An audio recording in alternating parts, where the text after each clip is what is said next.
শাস্তি হোক অভিষেক ব্যানার্জি, মমতা ব্যানার্জি, যদি তারা এইসব বিষয়ে দোষ করে। পরামর্শে তার রোগী দেখা এটা তার কাজ, কিন্তু ইন্টার্নদেরকে দিয়ে বলা হতো যে আপনি যদি এই কাজটা না করেন, অভিষেক ব্যানার্জি সেবাশ্রয় না করেন, আপনি কমপ্লিশন পাবেন না। যে থ্রেড কালচার চলতো, জুনিয়র ডাক্তাররা বারবার তদন্ত করা হোক, কারণ অভিষেক ব্যানার্জি, মমতা ব্যানার্জি এবং টিএমসি কত রকমের যে দুর্নীতি করেছেন, কত রকমের চুরি, কত রকমের যে মানুষকে ঠকানো, এইটা আপনাদের কাছে এখন আবার শুনছি যে একটা হোমিওপ্যাথি ডাক্তার কি করে অ্যালোপ্যাথি মেডিসিন দেবে, এবং সেই সেবাশ্রয়ে এ নিয়ে কত নাটক, কত অ্যাডভার্টাইজমেন্ট, মানে হোর্ডিং এর পর হোর্ডিং।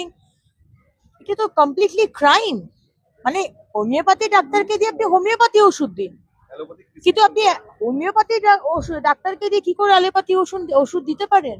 জুনিয়র ডাক্তারদের নিয়ে যাওয়া হয়েছিল স্টুডেন্টদেরকে।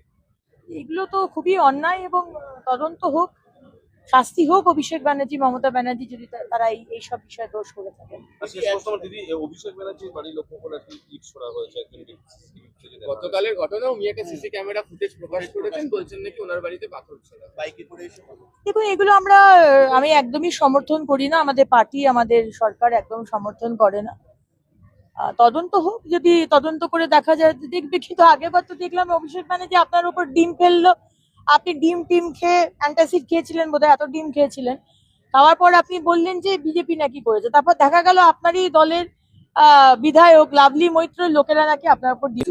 দেখুন, অভিষেক ব্যানার্জি সেবাশ্রয়ে হোমিওপ্যাথি ডাক্তার থাকতে পারেন, তিনি হোমিওপ্যাথি ক্যাম্প করতে পারতেন, কিন্তু তাকে সাজিয়ে নিয়ে গেছে হয়তো কার্ডিওলজির ডাক্তার বলে, কাউকে নিয়ে গেছেন নেফ্রোলজির ডাক্তার বলে, কাউকে আয়ুর্বেদ করে তাকে বলেছেন, মানে বিভিন্ন, তাদেরকে বলতে পারতেন এই আয়ুর্বেদিক ডাক্তার, যার যেটা পরিচয় সেটাই করুক, কিন্তু বিভিন্নভাবে যে মিসরিপ্রেজেন্টেশন করতো, এবং তার সাথে সাথে বিভিন্ন সরকারি হাসপাতালে বলপূর্বক মেডিকেল কলেজ থেকে পিজিটিদের তুলে নিয়ে চলে যেত, জুনিয়র ডাক্তারদেরকে তুলে নিয়ে চলে যেত, প্রিন্সিপালদেরকে অপব্যবহার করতো, সরকারি ক্ষমতার অপব্যবহার করতে, এবং ওষুধের সোর্স কি সেটাও একটা বড় প্রশ্ন।